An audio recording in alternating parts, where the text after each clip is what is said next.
Hi everyone, welcome back to my channel. My name is Erica and today is release day for my fall quilt pattern.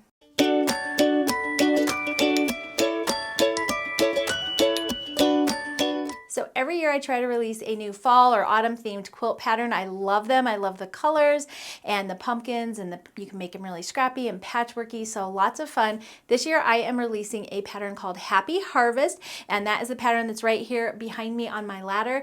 And I am also releasing a fabric bundle kit to go with it called Harvest. So we're going to show all of that in today's video, so let's just go ahead and dive right in. So a little bit about the quilt itself. It is called Happy Harvest. It is available in print and PDF in my store right now, and while they last we will have quilt kits for them.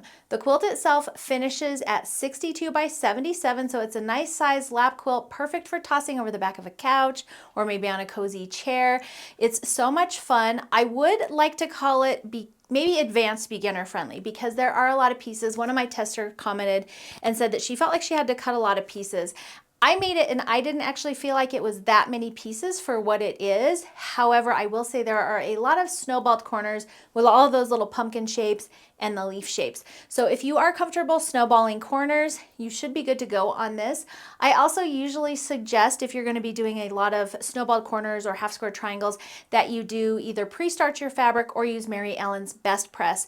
Now I will say that my new fabric actually already comes with a little bit of a sizing on it, and so I haven't had to starch or really use Mary Ellen's Best Press at all on it, and I felt like it is held its structure really well. And then when you wash it, it just gets like a really nice soft cotton. It is 100% cotton. I've had a couple questions on that. It's hard to describe it. It's kind of a creamy, soft feeling to it. So I love it so much.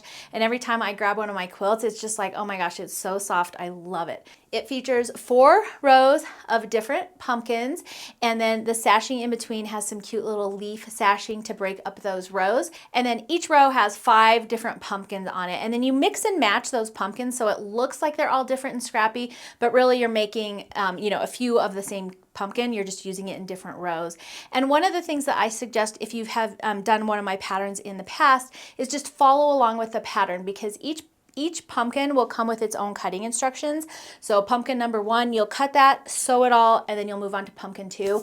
And I like to sew that way because I feel like I'm accomplishing something, and also it's not super overwhelming to have tons and tons of pieces cut out all at once. So I just go one pumpkin at a time, just follow the instructions in the pattern as they're written, and then I think you'll be able to put this together really quickly. Now you'll see in a minute when I show the kits, but I have 2 different backing options, and I was just planning to use the leftovers from what we had when we were done making kits. So that's what I did. I had to do a pieced backing on mine. So I used the cream and pumpkin border background for the top and bottom, and then I used the aqua pumpkin backing for the side panels, and then I just made 1 extra pumpkin block, and I used the star block, and instead of making a star right there, that's where I put my label. So I just made my label, added some fabric around it, and then trimmed it down to size as if it were the star, and then add it into the pumpkin. I don't have measurements for that in the pattern at this time. However, it is in my blog post. So I will put a link on where you can get to my blog post below this, and I have instructions on how big I cut all of my pieces to make this pieced backing. Now, if you get my kit, you will have enough to make that extra pumpkin, but you may have to do just a little bit of creative math to do the side panels, because the pattern assumes that you just are going to have 1 solid backing. So you might have to do a little bit of patchwork and piecing in order to do a pieced backing, but I love how it turned out. I think it has a little bit more character, and I did it just because I didn't have enough fabric, but you could do it on any quilt that you want if you want to just add a little extra flair. And I will usually either piece together large chunks if I don't have enough, or I'll do something like this where I made an extra block and then just sort of fit it in, and that's a perfect opportunity to add a label to your quilt as well. For the binding on this, I used my green gingham from the Harvest collection, and then for the background fabric, instead of a plain white, which I also think would look beautiful, I did use the low volume that comes with it. So you'll see that here in just a second when I show you the kit. I think it gives it a little bit more coziness and dimension, and it's not so much that it's taking away from the prints of the quilt, but it's just a nice, soft added touch. And then just to frame everything, I always like to do some borders on my quilts. I think it just frames the center features a little bit better.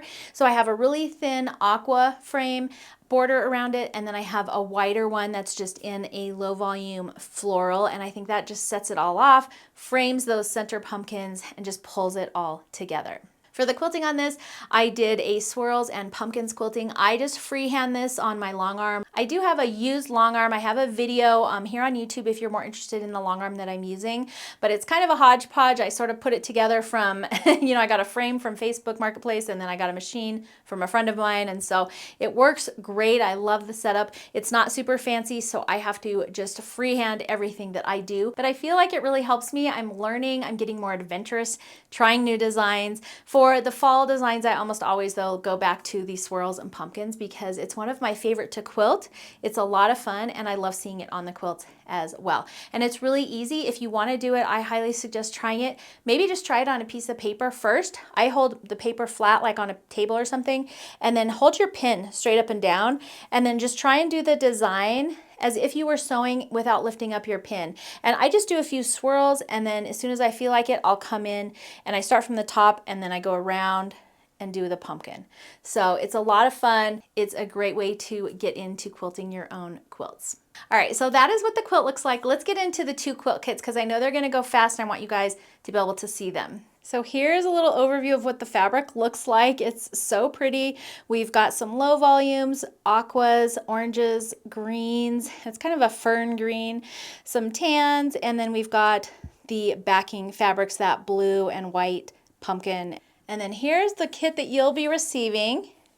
And it comes with a little insert that tells you which fabric is for your outer borders, your binding, and all of that, because sometimes it can get confusing. And then also, these fabrics that are in this little bundle are what you're going to be using for your front of your quilt. Anything not in the bundle, so the rest of these, is what you're going to be using for your finishing. It's got everything that you need to make the entire quilt, including the background fabric, the borders, and then also the backing and also the binding. So all that you need to make this, if you buy this kit, is your batting, and that is it. Everything that you need is in this kit. So it comes wrapped with a cute little bow. And hang on to the ribbon because I like to use these for bags. They're good for drawstrings. You can just use them as accents in your other sewing projects. So I always hang on to the ribbons that my fabric comes in. And then let's just take a quick look at some of the prints.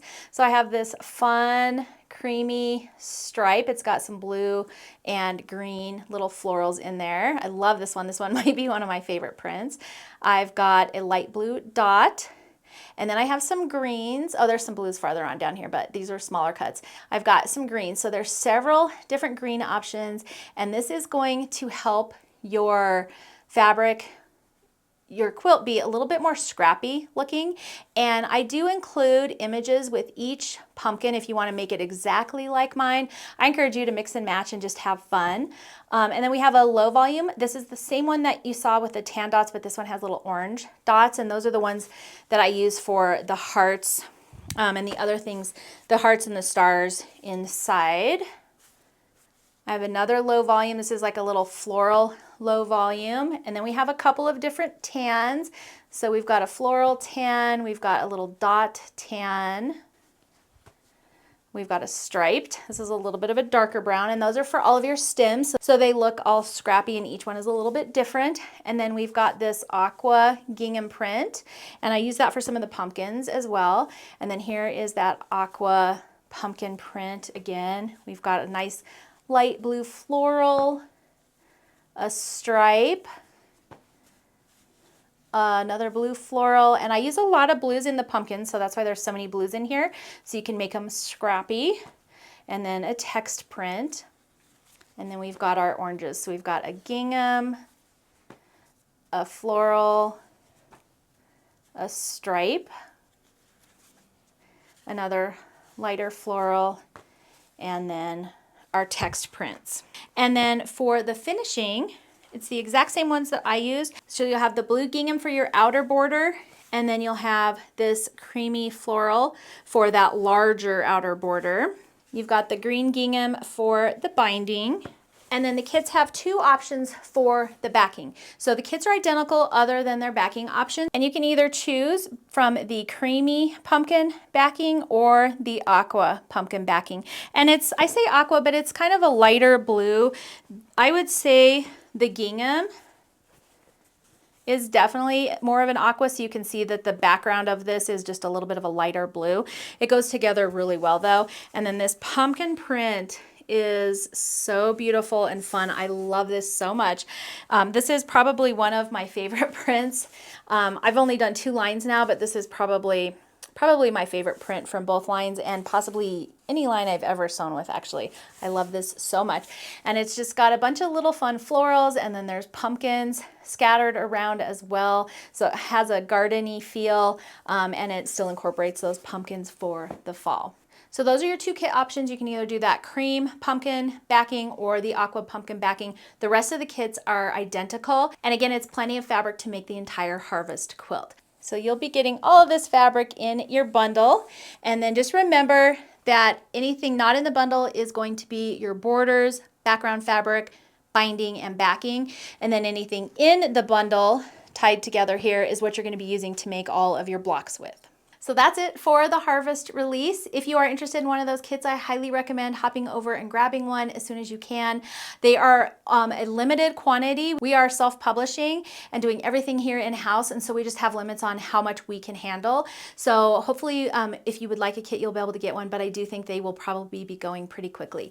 If you don't get one of these, don't worry. I have a Christmas one that will be coming as well. So that will be coming soon, so stay tuned for that. I can't wait for that one. Christmas is my favorite, and so I am so excited.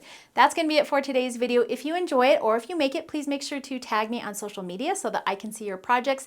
And don't forget to join me in our Sew With Me group. We have a lot of fun over there, and everybody shares their projects. Everybody's really friendly and super encouraging, and it's a great place to chat about all of the projects that we're making. So that's going to be it for today's video. If you enjoyed it, please make sure to thumbs up and subscribe. That really helps me out. And you can also hit that notification bell so you don't miss out on any upcoming fun. Thanks for hanging out with me today, and I will see you in the next video.